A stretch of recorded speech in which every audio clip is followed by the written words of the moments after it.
5 minutos para irlo a realizar un café, por favor. Pues ya me lo hubieras dicho recién. Pero no, mire, tranqui.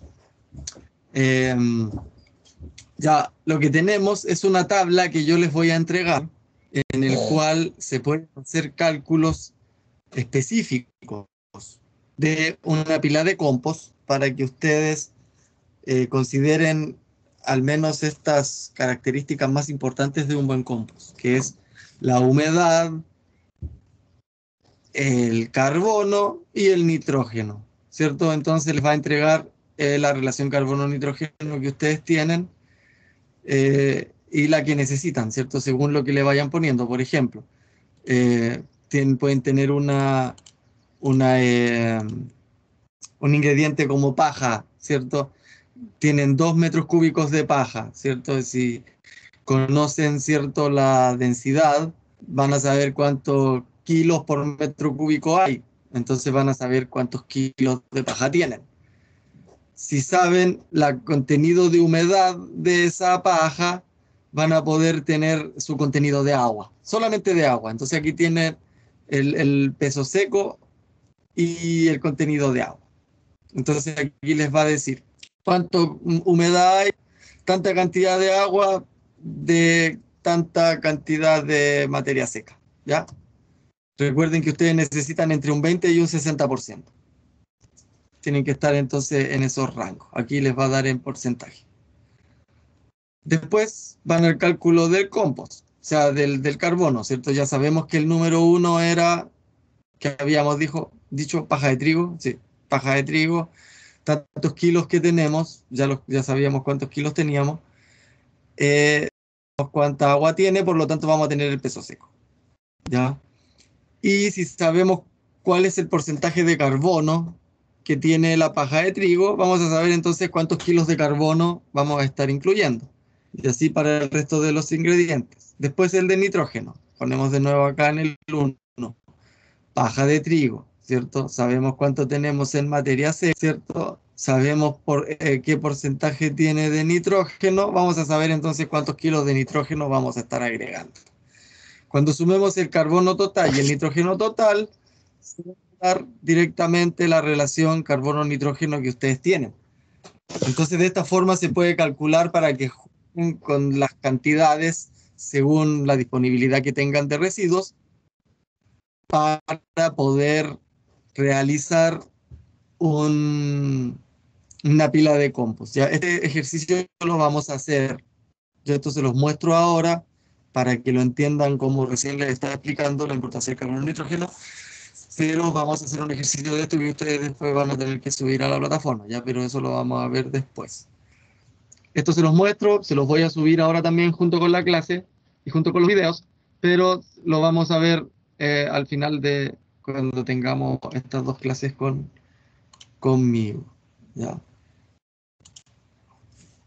Bueno, siguiendo con esto, y por qué es importante conocer la relación carbono-nitrógeno de cada uno de estos elementos, es para hacer ese cálculo.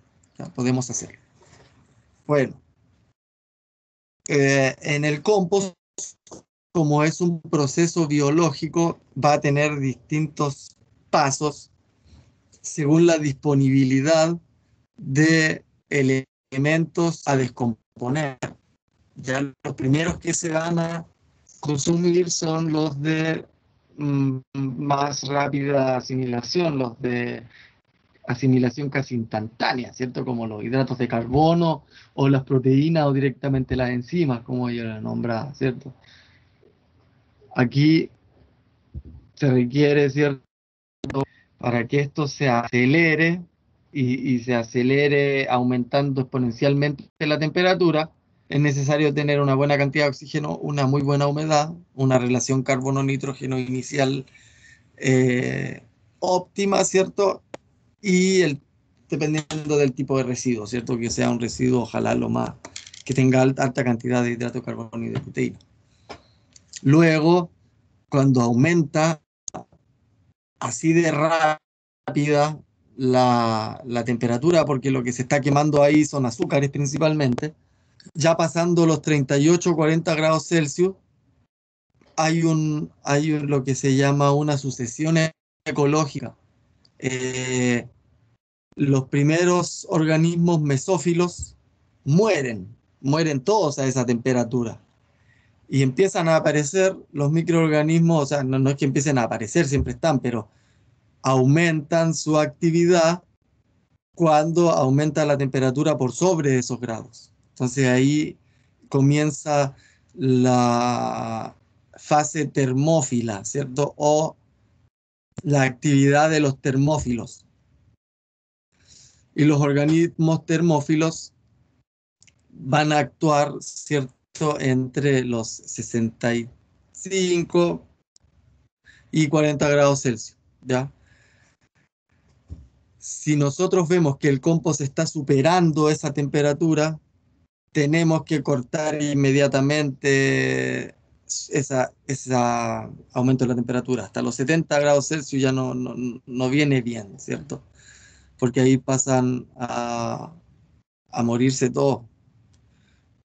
Eh, lo que se hace en esos casos es voltear el compost o mojarlo, ¿cierto? Si está muy seco, se puede incrementar su humedad y va a disminuir un poco la temperatura.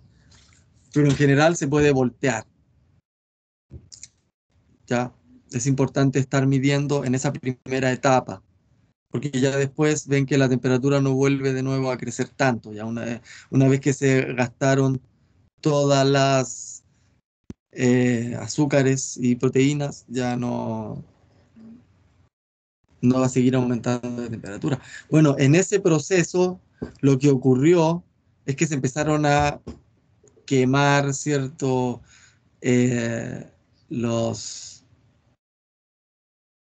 compuestos o moléculas de mayor peso molecular, que son mucho más difíciles de descomponer, como la celulosa y la lignina, pero además, debido a la alta temperatura, hubo un proceso de desinfección natural o pasteurización del medio. Imagínense, si estuvimos cerca de los 70 grados Celsius, se murieron todas las bacterias que eran patógenas, todos los parásitos y algunas semillas de muchas malezas.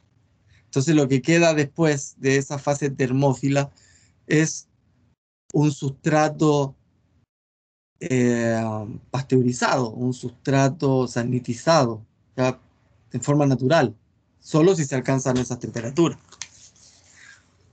Luego se siguen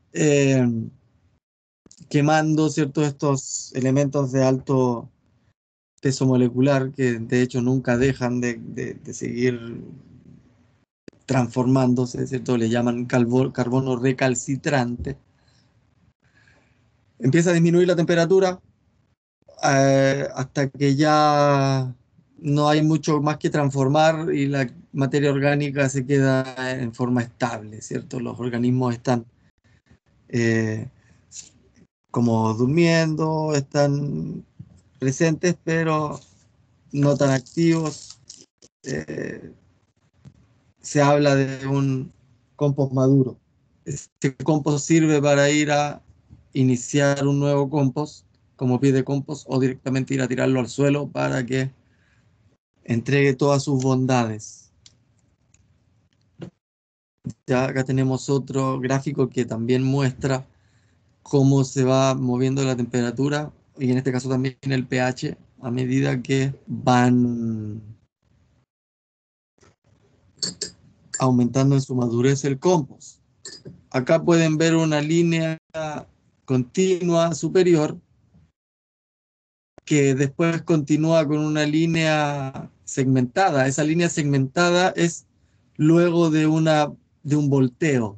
Fíjense abajo, dice, si la pila es volteada, entonces yo de alguna forma vuelvo a dejar disponibles estos nutrientes, ¿cierto? Que a lo mejor estaban más guardaditos, y vuelve a aumentar de nuevo la temperatura por el nuevo aumento en el metabolismo de los organismos. Los organismos que se mueven en el sustrato, este sustrato ahora está removido, entonces van a tener nuevo acceso a estos compuestos. ¿Ya? Ustedes pueden hacer hasta 2, 3, incluso 4. dependiendo volteos a su pila de compost. A medida que vayan monitoreando esta temperatura que, como también aquí indica, no debe superar los 65 70 grados Celsius, porque ahí se mueren los bichitos del compost, los que están haciendo el trabajo. A ver, cuando uno va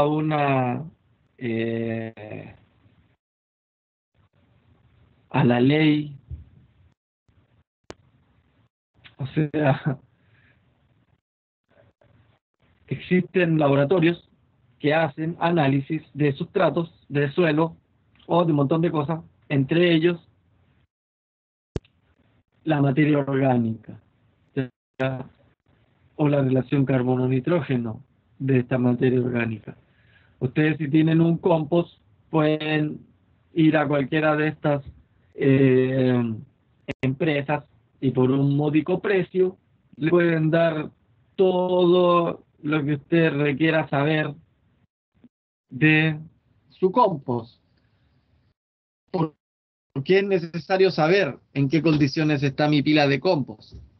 Porque de esa forma yo voy a poder ir mejorando el proceso, hacerlo más eficiente, de tener un compost realmente de alta calidad. Y también porque hay una ley, ¿ya? Si ustedes quieren producir compost en forma comercial, van a tener que cumplir con las normas chilenas. Y en este caso, para las normas chilenas existen dos tipos de compost. Y la clase o tipo de compost que le corresponda va a depender de su calidad. Y esta calidad se puede obtener en base a estos análisis que recién les estaba mostrando. Entonces, todo compost clase A tiene que tener todos esos niveles máximos de metales pesados y de relación carbono-nitrógeno o conductividad eléctrica. Si es clase B, es porque no tiene tanta calidad, ¿cierto? Es muy salino, tiene mala relación carbono-nitrógeno y los metales pesados superan los niveles deseables de un compost clase. Y además, esto no tiene que tener contaminación microbiológica. No puede tener coliformes fecales, ¿cierto? ¿Ustedes saben qué significan coliformes fecales? Son las bacterias Escherichia coli, ¿cierto? ¿Por qué fecales? Porque este tipo de organismos se encuentran en la caca. Ya, por eso no hay que hacer compost con caca humana, con caca de caballos, o sea, de gatos, con caca de perros, porque lo único que van a hacer es estar amplificando de alguna forma, contaminando con microorganismos gastrointestinales que pueden generarnos enfermedades, ¿ya? Hace poco hubo un problema bien importante, hace como 10 años, en España, por unos fertilizantes que habían sido mal fabricados, que utilizaron en la agricultura orgánica para hortalizas, que tenían una super cepa de Escherichia coli. No sé si alguien se acordará de la noticia, no creo. Dejó el desastre, ¿cierto? Porque encima eran los alemanes los que estaban comprando esa verdura orgánica. Imaginen el desastre que quedó. Así que eso, hay que tener cuidado con la caca en el compost. La salmonela, justamente si se está en contacto con caca de aves, o huevos de helmintos viables, ¿cierto? Que son directamente tenia, siliquina, y vaya a saber qué tipo de gusano, parásito gastrointestinal, ¿cierto? En nuestro compost. Por eso hay que tener cuidado con qué tipo de materia orgánica también se agrega, ¿cierto? Hay que tener cuidado con esto, ¿cierto? Que en general son residuos de la industria cárnica y que no todo lo orgánico se puede llegar y compostar, ya por un tema de salud. Por eso para la norma chilena es necesario hacer las mediciones. Ya, y hay que hacer las mediciones por una autoridad competente. Esos son los niveles máximos. Y como les digo, el contenido de nutrientes, el compost no es un fertilizante, ¿cierto? Es un mejorador de suelo. Por lo tanto, los nutrientes se tienen que mantener en un rango de más o menos el 0,5% en base a su materia seca. ¿Ya?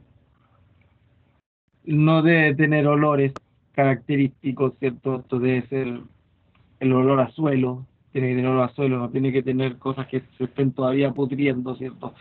Cuando las cosas se están todavía pudriendo, tienen compuestos sulfurosos, amoniacales, ¿cierto? Que se pueden observar. Ese olor a podrido, ese olor medio a vinagre, así, que se observa, no lo puede tener un compost. Tiene que tener una humedad final de 30 a 45% para la norma chilena. ¿Ya? Su madurez debe estar respecto a la respiración. No puede tener una alta respiración, ¿cierto? Si ya está maduro es porque no tiene una respiración basal nada más. Si está respirando poco va a tener una poca absorción de CO2, ¿cierto? Entonces tiene que mantener poca esa absorción. También tiene que tener poco autocalentamiento, o sea, si esto se está calentando mucho porque todavía está muy activo, ¿cierto? Que bien activo, o sea, está bien maduro. Tiene que tener una relación amonio-nitrato menor a 3, concentraciones de amonio menores a 500 miligramos por kilo, ya tiene que tener ácidos orgánicos volátiles menores a 300, que es justamente ahí donde aparece ese olor a rancio, ese olor a mantequilla, ese olor a vinagre, son esos famosos ácidos orgánicos. Y germinación en rabanitos debe ser mayor al 80%. ¿Ah? Sí. Este tipo de test es bien interesante, porque los rabanitos germinan en muy poco tiempo y en general con una muy alta porcentaje de germinación. Entonces, si el compost no soporta una germinación de rabanitos mayor al 80% es porque ese compost tiene algo mal. ¿Ya? Son los test importantes que utiliza la norma chilena. Se debe hacer una prueba de germinación de malezas y debe haber por lo menos 2 propágulos por cada litro de compost. Y su tamaño de partícula no puede ser mayor a 16 milímetros. Recuerden que esto tiene que ser un sustrato inerte, una tierra de hoja de la mejor calidad. Su pH debe ser neutro o al menos mantenerse en un rango entre 5 y 8,5. Debe tener una densidad de 700 kilos por metro cuadrado o menor. Mientras más esponjoso mejor. Si es más denso va a tener problemas de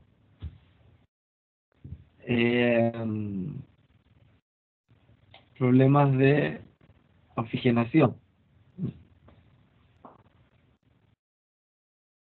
Materias inertes, muchas veces, ¿cierto? Muchas industrias para rellenar, ¿cierto? Y vender volúmenes falsos, empiezan a meter plástico o cualquier otra cosa. Ya, imagínense, en Chile, esa la ley, esa la trampa con mayor razón. Entonces tuvieron que incluir en la norma chilena un nivel máximo de relleno que le puedan echar, ¿cierto? Que por error podrían llegar a caer ahí. ¿ya?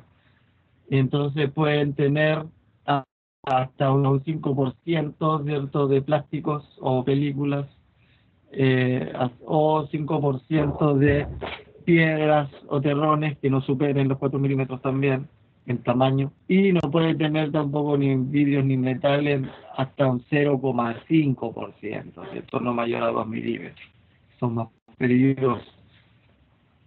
Eso para la norma de un compost chileno. Si ustedes quieren producir compost, van a tener que regularse por esta normativa y registrarse. Van a tener que registrar de dónde obtienen, ¿cierto?, lo que están compostando y la cantidad y qué es lo que están compostando, identificar las pilas, ¿cierto?, qué métodos están utilizando, cuál es la fecha de inicio y término, la trazabilidad mínima para cada proceso productivo, ¿cierto?, la masa del producto que están procesando, la temperatura que están manejando y la fecha de término. Van a tener que rotular su compost considerando todas estas disposiciones: el nombre del productor, la dirección del teléfono, resolución de la autoridad competente, identificación de la partida, qué tipo de clasificación es, qué masa, volumen total, qué rango de materia orgánica, rango de humedad, rango de relación carbono-nitrógeno, rango de materia inerte, rango de conductividad, rango pH. Inexistencia, o sea, la indicación de la existencia de la ficha técnica, recomendaciones y restricciones de uso y su origen. ¿Ya? Todo bien especificado. Bueno, aquí podemos ver unos ejemplos. Ahí hay pilas de compost de distintos tamaños, de distintas formas, ¿cierto?, desde procesos industriales altamente eficientes con sistemas de oxigenación, como pueden ver ahí en los suelos de esos compost superior izquierda, o como pueden ver en la foto inferior derecha, una pila de compost que está producida con material vegetal que se puede sacar de ahí mismo de las malezas, ¿cierto? Una cosa muy, muy artesanal. Podemos hacer un compostaje pasivo, por ejemplo, en pilas estáticas, las típicas pilas que se dejan bien, se junta toda la mezcla con el porcentaje de carbono nitrógeno indicado, se deja ahí, se volteará en ciertos momentos, ¿cierto? En general la forma más simple de hacer compost, pero podemos hacer sistemas mucho más eficientes con sistemas de aireación pasiva, ¿cierto?, que son tuberías con orificios que dejan entrar oxígeno justamente a la parte de la pila de compost donde menos oxígeno hay. Recuerden que si no tiene oxígeno, esto es un vertedero. Si la única forma que sea compost es con mucho oxígeno, entonces vamos a tener que buscar la forma de incluir la mayor parte de oxígeno posible, ¿cierto? También tenemos aireación forzada, no solo aireación pasiva, sino que con bombas de aire podemos, con ventiladores, podemos ingresar aire a la pila, ¿cierto?, y mejorar su oxigenación. Tenemos sistemas industriales con sistemas de volteo que se pueden comprar como aperos de tractor, ¿cierto?, para ir compostando esta cantidad. Miren qué importante la cantidad de vapor que va saliendo del centro de esta pila cuando la voltean. También tenemos biodigestores que ingresando calor, movimiento y humedad o temperatura al sistema. Estos serían los más eficientes que ustedes podrían encontrar a nivel industrial para hacer en muy corto tiempo mucho compost. Y el típico compost casero, que es el que yo recomiendo hacer, que es una pila con varias capas, como una torta, ¿cierto?, donde uno le pone primero paja seca para asegurarse de que haya movimiento de aire, ¿cierto? Después le pone un poco de guano, Después le pone otro poco de material vegetal fresco, recién cortado, de maleza, ¿cierto? Le puede poner después otra capa de guano, le puede poner una pilita de compost. Siempre recuerden ir tirándole, espolvoreándole compost antiguo o suelo rico en microorganismos. Y así van haciendo esta torta, ¿cierto? Con distintas capas. Le ponen un palo al medio para ir dejando un orificio abierto con el fin de que ventile, ¿cierto? Y vayan metiendo harta materia seca entre medio también para que vaya ventilando, ¿cierto? Tienen que siempre generar una estructura que esté en movimiento aire, ¿cierto? Que sea de forma activa o de forma pasiva. También se pueden hacer estos sistemas, ¿cierto? Que te permiten el paso de aire, ¿cierto? Si van a hacer este del tarro, que pueden hacer domiciliario, conviene meter hartos palos atravesados por dentro, cosa que cuando ustedes vayan echando los residuos no se acumulen abajo, ¿cierto? Generando condiciones de anoxia, sino que se empiezan a quedar con hartos espacios de aire entre medio, ¿cierto? Porque eso siempre ocurre. Pero también si ustedes le meten entre medio varias varillas cruzadas, cuando le vayan echando los residuos va a ir quedando mejor, ¿ya? También tienen que irlo revolviendo, ¿cierto? Estos sistemas también son muy eficientes con mallas, donde ustedes van acumulando y le dejan una abertura en la parte baja para ir después sacando el compost que esté bueno, ¿cierto? Porque el compost de arriba va a estar más fresco que el compost de abajo, cuando esto lo llenen. Y este mismo sistema, pero con madera, ¿cierto? Con pallets, cualquier cosa pueden hacer lo mismo que ingrese oxígeno. Vayan metiéndole materia seca, materia de residuos de la comida, de la alimentación, del almuerzo, y se va dejando, ¿ya? El compost les sirve para mejorar la fertilidad del suelo, para aumentar la diversidad de los microorganismos, ¿cierto? Para disminuir el ataque de enfermedades, ya debido también a esta carga microbiológica y a su posterior control del resto de los organismos del suelo. Va a disminuir el ataque de enfermedades a las plantas, o sea, lo que acabo de decir, pero es una técnica que permite, ya vamos a poder procesar mucho residuo orgánico fresco, cantidades industriales, y aprovecharlos, o sea, cosas que a lo mejor antes se queman. Lo peor que pueden hacer con un residuo agrícola es quemarlo. Por favor, eso no lo hagan. Por amor a la biodiversidad del suelo, no lo hagan. Por amor a seguir acumulando carbono en el suelo, en la atmósfera, no lo hagan. ¿Ya? La mejor cosa que pueden hacer con esa cantidad de biomasa es transformarla en compost. ¿Ya? Hacer lo que hace la naturaleza cuando hay residuos orgánicos, ¿ya? Además, como yo les decía,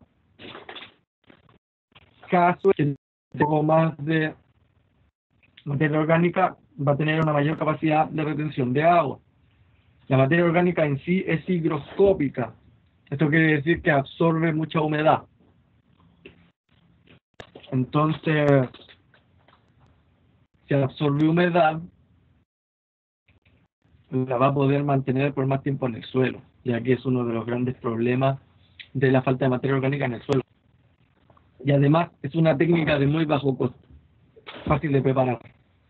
Se pueden hacer proyectos interesantes con esto, la ley de reciclaje, la importancia que va a tener ahora las municipalidades en fomentar el reciclaje de nutrientes con la nueva ley.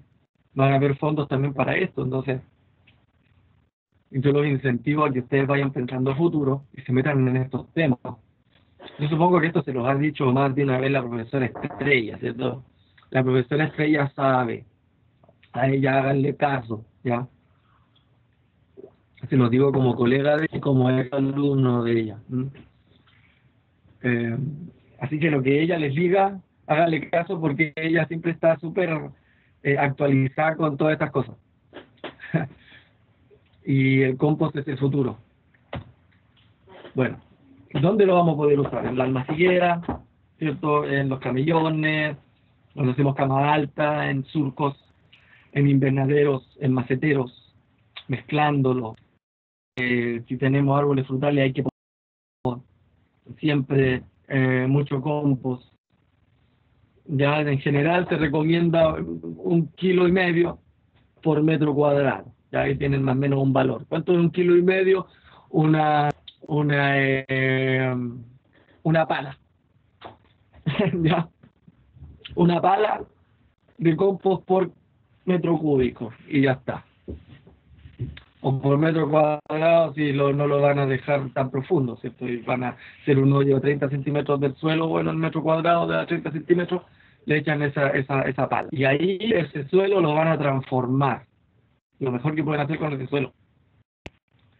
Imagínense que ese suelo, si ustedes meten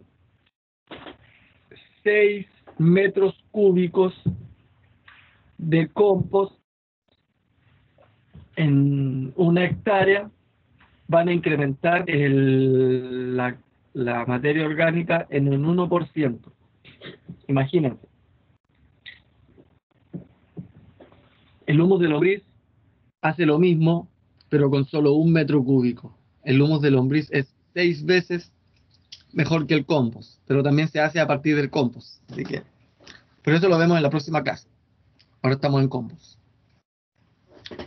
Bueno, el compost, como bien les decía, no es un fertilizante, ¿cierto? Es en sí un mejorador de suelo, pero el mejor concepto para describir el compost es enmienda biológica, ¿cierto? O enmienda orgánica, porque como bien les decía, su aporte está en la actividad microbiológica, entonces una enmienda, ¿ya? Y ustedes pueden hacer dos cosas según sus decisiones de manejo agrícola.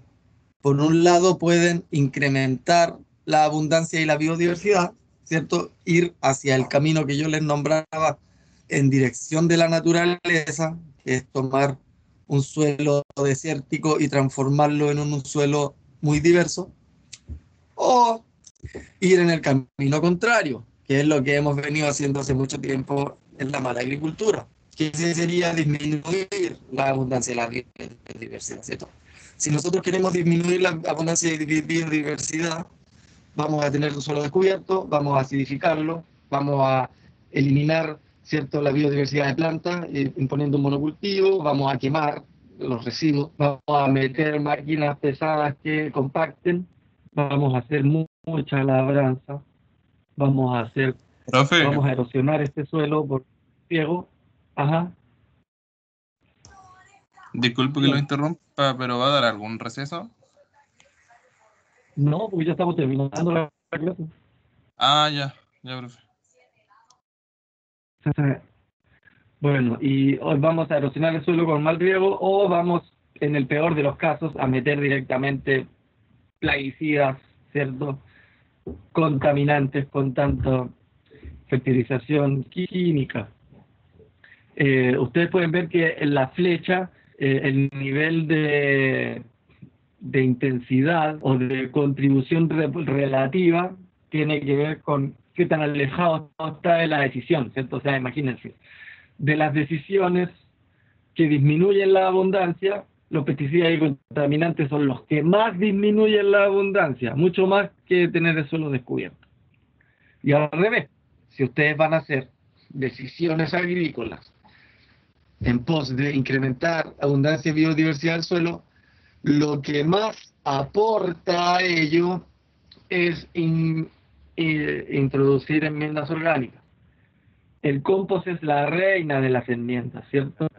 También es el bocachi, como les decía, el supermagro, el biol y el vermicompost o humus de lombriz. Todas esas son enmiendas orgánicas porque lo que están aportando al suelo son biodiversidad y actividad microbiológica, ¿ya? Tenemos que encalar suelos también, tenemos que meter riego en zonas áridas, rotación de cultivo, alta diversidad vegetal, todo eso, cultivos de cobertura, pero lo que más importante es meter enmiendas orgánicas. Bueno, Hasta ahí sería la clase de compost. Voy a detener la grabación.